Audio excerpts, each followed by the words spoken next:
लीना हमेशा अपने शहर के किनारे पर स्थित पुरानी परित्यक्त लाइब्रेरी के आसपास की विद्या से मोहित हो गई थी। इमारत जिसे लंबे समय से भुला दिया गया था और सड़ने के लिए छोड़ दिया गया था, के बारे में कहा जाता था कि इसमें दुर्लभ और खतरनाक पुस्तकों का संग्रह था। किंवदंतियों में एक ऐसे ग्रंथ के बारे में बताया गया है जो शापित था, जिसने इसे पढ़ने वालों को पागल कर दिया था। एक तूफानी रात, रहस्य के आकर्षण का विरोध करने में असमर्थ लीना ने सच्चाई को उजागर करने का फैसला किया। जैसे ही आसमान खुला, चादरें गिरने लगीं, वह लाइब्रेरी में पहुंची। इमारत अंधेरे में डूबी हुई थी, उसकी खिड़कियां टूटी हुई थीं और दरवाजे झूल रहे थे। घबराहट और उत्तेजना दोनों की भावना के साथ लीना ने अंदर कदम रखा। आंतरिक भाग उलटी किताबों की अलमारियों और सड़ते फर्नीचर का चक्रव्यूह था। जैसे ही वह ज्ञान की भूल भुलैया में आगे बढ़ी, उसकी टॉर्च टिमटिमा उठी। जैसे जैसे उसने गहराई से खोजबीन की, लीना ने खुद को पुस्तकालय के एक ऐसे हिस्से में पाया जो समय से अछूता था। यहाँ की अलमारियां प्राचीन कब्रों से सजी हुई थीं, उनकी रीढ़ें टूट गई थीं और पन्ने पीले हो गए थे। कमरे के मध्य में एक चौकी पर वह पुस्तक रखी हुई थी जिसके बारे में उसने बहुत कुछ सुना था। यह चमड़े से बंधा हुआ एक बड़ा खंड था जिसके आवरण पर जटिल डिजाइन खुदे हुए थे। चेतावनियों के बावजूद लीना को इसे पढ़ने की अदम्य इच्छा महसूस हुई। उसने पुस्तक खोली और उसके गूढ़ पाठ को समझना शुरू कर दिया। शब्द पृष्ठ पर लिखे हुए प्रतीत हो रहे थे, उनका अर्थ समझ से बाहर था। जैसे ही उसने पढ़ा, एक अजीब सी अनुभूति उस पर हावी हो गई, भय और आकर्षण का मिश्रण। उसके चारों ओर की हवा ठंडी हो गई और उसे लगा कि कोई अदृश्य उपस्थिति उसे देख रही है। अचानक कमरा शिफ्ट होने लगा, दीवारें विकृत हो गईं और उसके पैरों के नीचे की जमीन अस्थिर महसूस हुई। लीना की दृष्टि धुंधली हो गई और उसने ऐसी भाषा में फुसफुसाहट सुनी जिसे वह समझ नहीं पा रही थी। दहशत फैल गई, लेकिन वह किताब से अपनी आंखें नहीं हटा सकीं।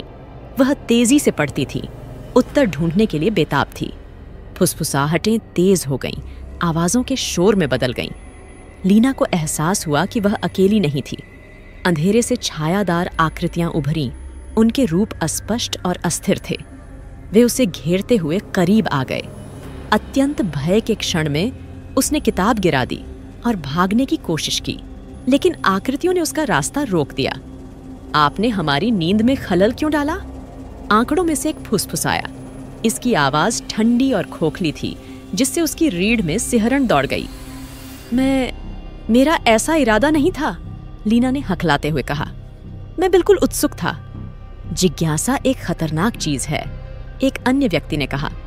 उसकी आवाज में द्वेष टपक रहा था। आपने टेंटेड टोम पढ़ा है, अब तुम्हें इसकी कीमत चुकानी होगी। जैसे ही आकृतियां बंद हुईं, लीना का दिल तेजी से धड़कने लगा। उसने महसूस किया कि किसी ठंडे हाथ ने उसकी बांह पकड़ ली है और उसके अंदर ऊर्जा का संचार हो गया। उसके शरीर में दर्द होने लगा और वह चिल्लाने लगी। कमरे में हलचल मच गई और वह दर्द से छटपटाते हुए जमीन पर गिर पड़ी। आवाजें लगातार तेज और उन्मादी होती जा रही थीं। जैसे अचानक दर्द शुरू हुआ, वैसे ही बंद हो गया। लीना फर्श पर लेटी हुई हाँफ रही थी। आकृतियां गायब हो गई थीं और कमरा फिर भी वैसा ही था। वह अपने पैरों पर खड़ा होने के लिए संघर्ष कर रही थी। उसका शरीर कमजोर और कांप रहा था। किताब कुर्सी पर खुली पड़ी थी, उसके पन्ने भयानक रोशनी से चमक रहे थे। यह महसूस करते हुए कि उसे कब्र को नष्ट करने की जरूरत है, लीना ने अपनी ताकत जुटाई और उसे पकड़ लिया। वह अभिशाप को समाप्त करने का रास्ता खोजते हुए पुस्तकालय में घूमती रही।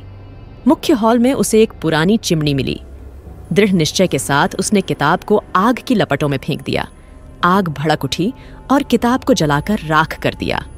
आवाजें एक साथ चिल्लाईं, क्रोध और निराशा की आवाज। हवा ऊर्जा से गूंज उठी और कमरा हिल गया।